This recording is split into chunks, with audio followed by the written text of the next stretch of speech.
नारायण ने दिया।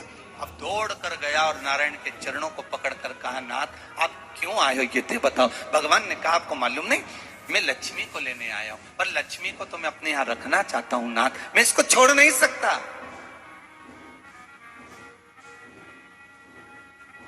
मैं लक्ष्मी जी को छोड़ नहीं सकता, मैं इनको लेकर जाऊं। किसान रोने लगा। तब भगवान नारायण ने धनतेरस की पूजन का महत्व समझाया। तब भगवान ने धनतेरस की पूजन का महत्व समझाया। सुनो किसान, मृत्यु लोक में रहने वाला मानव अगर धनवंतरी की पूजन करता है, धनतेरस के दिन कार्तिक महीने में पड़ने वाली सुंदर त्रयोदशी तिथि को जो धनवंतरी की पूजन करेगा, उसके घर से लक्ष्मी कभी बाहर नहीं जाए। नारायण जैसे बोले तो किसान तुरंत प्रसन्न हो गया। प्रभु प्रभु आप मुझे वो उपाय, आप मुझे वो पूजा का प्रयोग, आप मुझे वो महत्व उस धनवंतरी पूजन का, उस धनतेरस की पूजन का बता दीजिए, जिससे मेरा कल्याण हो जाए, जिससे मेरा उद्धार। भगवान विष्णु बोले, किसान सुनो, ये धनवंतरी मेरा ही एक अंश होता। जैसे मेरे हाथ में शंख चक्र गदा पद्म सब धारण करा हुआ हूं, उसी तरह धनवंतरी का स्वरूप का यदि आप दर्शन करेंगे, आप धनवंतरी के चित्र का अगर दर्शन करेंगे, तो एक हाथ में उनके भी चक्र है, एक हाथ में उनके शंख है, एक हाथ में उनके औषधि है, एक हाथ में उनके अमृत का कलश है, और भगवान स्वयं नारायण का अंश प्रकट हो रहा है। बोल धनवंतरी भगवान की, धनवंतरी भगवान की। कहते हैं धनवंतरी भगवान का प्रागट्य जब हुआ था, तो भगवान शंकर ने धनवंतरी देव को देखकर कहा, वाह रे प्रभु वाह, क्या सुंदर स्वरूप धारण कर आए हो। प्रभु जब मेरे लिए विष लेकर आए थे तब एक आनंद दूसरा था, पर आज अमृत लेकर आए हो, उसका आनंद दूसरा है। बहुत अलग अलग बातें महाराज। शिव महापुराण की कथा कहती है, दो तरह की वाणी होती है, एक में आपने क्रोध कर दिया, अपशब्द कह दिया, ताना दे दिया, गालियां दे दी, और एक शब्द अमृत का मीठा बोल दिए, प्रेम की वाणी बोल दी, उसका एक आनंद दूसरा है, उसका एक संबोधन दूसरा है। एक विष लेकर आ रहा है, एक अमृत लेकर आ रहा है। शिव जी कहते हैं जो अमृत लेकर आ रहा है उसका आनंद ही दूसरा है, उसके चेहरे की चमक ही दूसरी है। भगवान विष्णु कहते हैं, सुनो किसान, मैं आपको धनवंतरी पूजन का विधान बताता हूं। भगवान कहते हैं, किसान सुंदर कृष्ण पक्ष की त्रयोदशी को कार्तिक के महीने में धनवंतरी देव का पूजन, धनतेरस का पूजन माना जाता है। सुनो किसान, एक सुंदर भूमि पर देसी गाय का गोबर से लीपन कर कर, अगर गाय का गोबर ना मिले, सुंदर जल से लीपन कर कर, वहां एक सुंदर चौक को पूर कर, आप सभी को ज्ञात होगा कि चौक पूरने में रंगोली का प्रयोग नहीं होता। आप लोगों को मालूम होगा, चौक पूरने में आटा और हल्दी का प्रयोग होता है। काय का प्रयोग होता है? आटे और हल्दी का प्रयोग। आटे हल्दी का प्रयोग क्यों होता है? क्योंकि आटा समृद्धि को बढ़ाता है, लक्ष्मी वैभव को बढ़ाने वाली हल्दी होती है। इसलिए जब चौक पूरा जाता है भूमि पर, तो चौक पूरते समय आटा हल्दी का प्रयोग करते हैं। थोड़ा सा चावल का दाना या गेहूं का दाना रख दिया जाता है, उसके ऊपर एक सुंदर चौकी, एक चौरंग, एक पाटा रख दिया जाता है। भगवान विष्णु बता रहे हैं किसान को धनतेरस के पूजन का वर्णन, और जो भगवान विष्णु ने बताया है वही पूजन का वर्णन आप लोग श्रवण कर रहे हैं। आज धनतेरस है, आज धनतेरस का प्रयोग कर पूजन करें, और शिव महापुराण के इस भाव को, विष्णु पुराण के इस भाव को, स्कंद पुराण के इस भाव को आप धारण करें, और जो विधान भगवान विष्णु बता रहे हैं उसके हिसाब से, उसके अनुसार आप लक्ष्मी का पूजन, धनतेरस का पूजन करें। चौकी लगाएं, चौरंग लगाएं, पाटा लगाएं, उस पाटे पर एक सुंदर लाल वस्त्र धारण करा दें, लाल वस्त्र बिछा दें। एक थाली लें, उस थाली पर कंकु से, रौली से, कुंकू से गिला कर स्वस्तिक का निर्माण कर, स्वस्तिक का निर्माण कर घर में अगर चांदी का सिक्का हो, अगर चांदी का सिक्का नहीं हो, चांदी का कॉइन नहीं हो, तो अपने घर का 1 का सिक्का, 2 का सिक्का, 5 का सिक्का, 10 का सिक्का, जो भी आपके घर में हो वो कॉइन लेना महाराज, उसको थाली के अंदर रख दें स्वस्तिक के ऊपर। फिर उसका स्मरण करें, आटे के 7 दिए बनाएं, एक थाली में, एक प्लेट में रख लें, घी के दिए बनाएं और उसमें सुंदर बाती को लगा दें। ध्यान दीजिएगा, इसमें जो बाती लगेगी वो लंबी बाती लगेगी। लक्ष्मी जी की पूजन में जितनी भी बाती लगे वो लंबी लगे। महाराज घी के दिए लगा दें 7, सातों दियों को प्रज्वलित कर लें, प्रकट कर लें। एक दिया तेल का लगा लें। तेल का जो दिया लगाया है, जहां पर आपने सिक्का रखा है, कॉइन रखा है, उसका लेफ्ट हैंड, मतलब आप ऐसे बैठे हो तो आपका सीधा हाथ की ओर आप तेल का दिया लग दें।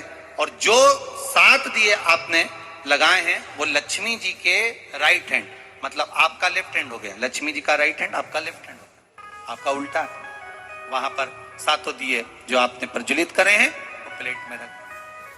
सुंदर थाली जो आपने पूजन के तैयार करी है, उसमें कुंकू, रोली, हल्दी, अबीर, गुलाल, चंदन, मौली, लाल धागा, मौली, अमरबेल के टुकड़े, कमलगट्टे, हल्दी की गांठ, सुंदर भाव में उसको रखें। जल का पात्र सुंदर आनंद से, जो क्वाइन चांदी का और देसी क्वाइन आपने जो रखा है उसका जल से पूजन करें। लक्ष्मी पूजन का समय अलग अलग होता है, पर धनतेरस की पूजन का जो समय है वो प्रदोष काल से प्रारंभ हो जाता है। कब से प्रारंभ हो जाता है? प्रदोष, क्योंकि शिव के द्वारा निर्मित है लक्ष्मी पूजन का। महाराज क्वाइन का पूजन करें, कंकु आदि से पूजन करने के बाद दोनों सिक्कों को उठा लें। दोनों कॉइन, जो चांदी का सिक्का है और जो देसी कॉइन है, उसको उठाकर उस पर जो कलेवा है, मौली है, नाड़ा है, लच्छा है, उसको लपेटना प्रारंभ कर दें और उसको लपेटें। पहले चांदी का सिक्का लपेट दे, फिर देसी सिक्का जो आपने रखा है, 1, 2, 5, 10 का जो सिक्का रखा है उसको लपेट, थाली में उसको रख ले। फिर वापस उस पर जल का छींटा देकर उसका पूजन करें। महाराज हल्दी, रौली, मौली, चंदन आदि लगाकर सुंदर भाव से चावल को हल्दी में भिगो लें और पीले चावल कर उल्टे हाथ में चावल लेकर माता लक्ष्मी के ऊपर जो 2 सिक्के रखे हैं उनका पूजन करें। साथ में जब चावल छोड़ते जाएं तो गणेश जी का भी स्मरण करते जाएं। हे रिद्धि सिद्धि के दाता श्री गणेश जी महाराज, आप हमारे यहाँ पर सदा माता लक्ष्मी को लेकर, कुबेर भंडारी को लेकर सदा विराजमान रहे, नारायण को लेकर सदा विराजमान रहे। चावल छोड़ते जाएं और बाबा से विनती करते जाएं, माता लक्ष्मी से निवेदन करते जाएं, भगवान शिव का स्मरण करें, भगवान नारायण का स्मरण करें, माता लक्ष्मी का स्मरण करें, रिद्धि सिद्धि के दाता भगवान श्री गणेश जी महाराज का स्मरण करें, छोड़ते जाएं। जब चावल पूर्ण छोड़ दे में पूजन पूरी तरह से हो जाए, तब महाराज 7 सुंदर आनंद से अमरबेल के टुकड़े, अमरबेल वृक्ष पर एक पीले कलर की बेल चलती है, पीली, उसमें पत्ते नहीं होते, वो किसी भी वृक्ष पर डली रहती, वो अमरबेल कहलाती। ये अमरबेल लक्ष्मी पूजन में, समृद्धि के लिए, मकान के मुहूर्त के समय पर, गृह प्रवेश के समय पर बहुत कार्य आते हैं। महाराज ये अमरबेल को पानी की जरूरत भी नहीं पड़ती, आप रूप किसी वृक्ष पर डाल दी जाए वो अपने आप फलती चली जाती। उसी तरह हमारे यहाँ भी हम भगवान से यही प्रार्थना करते, जैसे अमरबेल बिना पानी पड़े भी किसी भी वृक्ष पर डाल दी जाए, पनपती जाती है, बढ़ती चली जाती है, ऐसे हमारे घर में वैभव लक्ष्मी बढ़ती जाए, अमरबेल के 7 टुकड़े, कमल गट्टे 7, हल्दी की गठान 7 माता लक्ष्मी को समर्पित कर दें। दोनों हाथों में हल्दी पिसी हुई लीजिए और माता लक्ष्मी के ऊपर उसे चढ़ाना प्रारंभ कर दीजिए। 7 बार पिसी हुई हल्दी वो सिक्कों पर चढ़ा दें, अपनी मनोकामना कर कर अपने घर में माता लक्ष्मी को विराजमान करने के। जब हल्दी पूर्ण चढ़ जाए, हाथ में कुंकू ले लीजिए, रोली ले लीजिए, उस रोली कुंकू को भी माता लक्ष्मी को समर्पित करिए। तब इसके पश्चात सुंदर जो भी घर में मिष्ठान हो, मीठा हो, नहीं हो, शक्कर हो, गुड़ हो, मिश्री हो, जो भी आपके पास में हो, खड़ी शक्कर हो, वो भगवान को माता लक्ष्मी को भोग रख दीजिए। अगर कुछ मीठा बना हो तो मीठा रख दीजिए। महाराज, घर में संपूर्ण पूजन कर कर आपके घर में जो देवालय में भगवान बैठे हैं उनका भी पूजन करिए। पूजन करने के पश्चात आप माता लक्ष्मी से निवेदन करिए, हे माँ, आप हमारे यहाँ सदा विराजमान हो। महाराज, ये जो पूजन है भगवान विष्णु जो बता रहे हैं किसान को, ये 5 दिन की पूजन है पूरी पूरी। आज कौन से दिन का पूजन बता रहे हैं? पहले दिन का। आज धनतेरस से रूप चौदस, अमावस्या, एकम और दूज, ये 5 दिन तक दीपावली का पर्व मनाया जाता है, दीप महोत्सव मनाया जाता है। पूजन करने के बाद जो 7 दिए आपने प्लेट में रखे हैं, थाली में रखे हैं पूजन के लिए, घी के, उन 7 दियों से माता लक्ष्मी की आरती उतारी। उन 7 दियों से माता लक्ष्मी का पूजन करिए। माता लक्ष्मी से विनती करिए, मां, हम आपके पुत्र हैं। मां, आप हमारे घर का रास्ता भूल गई हो। बहुत कष्ट है, बहुत दुखी है, पर भगवान शिव पर विश्वास कर कर, कुबेर भंडारी पर, कुबेरेश्वर महादेव पर विश्वास कर कर, भगवान नारायण के सुंदर प्रसंगों पर विश्वास कर कर, मां, भगवान शंकर का अनुमोदन कर कर, हे मां, आप हमारे घर में विराजमान हो। आप हमारे मार्ग को, हमारे घर को, हमारे घर के रास्ते को, हमारे घर के द्वार को आप भूल गई हो। मां, हे बेबहू लक्ष्मी, हे धन लक्ष्मी, हे संतान लक्ष्मी, हे मां लक्ष्मी, हे धान्य लक्ष्मी, आप हमारे घर में विराजमान। 7 दीप जो प्रज्वलित करे हैं उससे माता की आरती उतारिए। फिर माता को झोली पसार कर प्रणाम कर कर भूमि पर नमन करो। जब झोली पसार कर प्रणाम करें, झोली को अपनी ओर गिरा लें और माता को नमन कर कर जो 7 दिए आपने लगाए हैं, उन 7 दिए को अलग अलग स्थान पर ले जाकर, जैसे घर के हॉल में, एक रसोई घर में, एक जहां पर आप लक्ष्मी रखते हो उस स्थान पर, एक घर के द्वार के पास में, एक तुलसी के क्यारे के पास में, ऐसे अलग अलग 7 स्थान पर उन दीप को रख दिया है। महाराज, एक भगवान का जहां पूजन हुआ है, लक्ष्मी की जहां आराधना करिए, एक दीप वहां पर भी रखा जाए। जो तेल का दिया लग रहा है उसके पास में, फिर कहेंगे तेल का दिया माता लक्ष्मी के उल्टे हाथ पर और घी का दिया माता लक्ष्मी के सीधे हाथ। मतलब जो सिक्के आपने रखे हैं उस सिक्के का उल्टा हाथ तेल का, मतलब आपका सीधा हाथ होगा जहां तेल का दिया रखाएगा, और जहां आपका उल्टा हाथ होगा जहां पर घी का दिया रखा, वहां माता जी का सीधा हो गया, आपका उल्टा।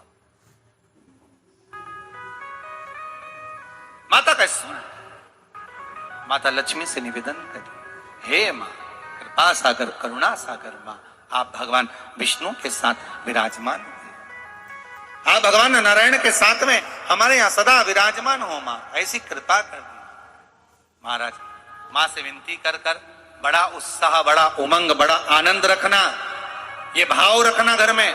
भगवान विष्णु कहते हैं किसान से, हे किसान, आपने अगर धनवंतरी की पूजन करी है, धनतेरस की पूजन करी है, कोई वस्तु, कोई सामग्री अगर आप लेकर आए हो, कोई पात्र लेकर आए हो, कोई तांबे का पात्र लाए हो, जो भी वस्तु आप नहीं लेकर आए हो उसका भी पूजन उसी दिन कर लेना चाहिए।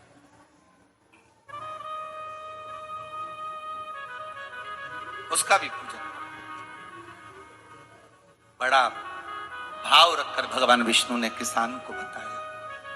बड़ा किसान सुनकर बड़ा प्रसन्न हुआ। नारायण प्रभु, क्या मां फिर मेरे घर में रहेगी? भगवान कहते हैं, सुनो किसान, ये लक्ष्मी अगर आप धनवंतरी का पूजन करते हो, धनतेरस का पूजन, सुंदर कार्तिक के महीने की कृष्ण पक्ष की त्रयोदशी को अगर आप कर रहे हो, तो ये लक्ष्मी भले मेरे साथ बैकुंठ में जाकर रहे, पर लक्ष्मी का एक अंश तुम्हारे घर से कभी नहीं जाएगा, वो सदा विराजमान रहेगा। ऐसी है मां धन्वंतरी की पूजन।